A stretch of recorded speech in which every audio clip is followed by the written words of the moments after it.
Спрете да купувате мивки само по снимка в интернет. Днес ще ви покажа защо евтините копия, които се продават по китайските сайтове, нямат нищо общо с качеството, което виждате тук. Споделям ви 3 факта за мултифункционалните кухненски мивки, които нито един китаец, който ви дава ниска цена, няма да ви признае. Гледайте! Първо, масивност. Качествените мивки са произведени от масивен материал.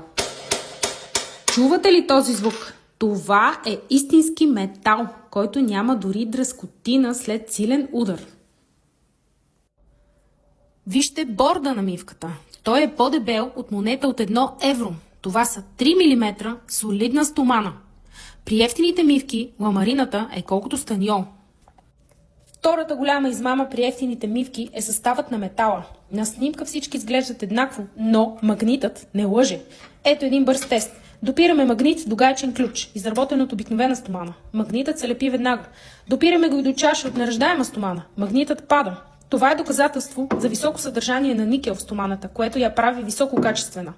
Евтините копия са от черни метали, които привличат магнита и започват да ръждясват още след първия месец.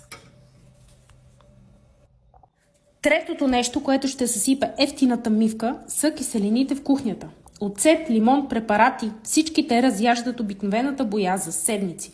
Нашите мивки са с хъникомб нанопокритие. Забърсвате, изплаквате и повърхността е като нова. При евтините имитации тук щеше да остане бяло петно, защото покритието им е декоративно, а нашето е технологично. Много хора се притесняват, че черните мивки се драскат лесно. Сега чуйте този звук. При евтините имитации това е краят на покритието, но при мивка Ниагара няма и следа.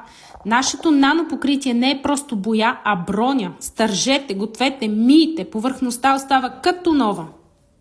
Watersol, защото детайлите имат значение. Купи с преглед и тест сега.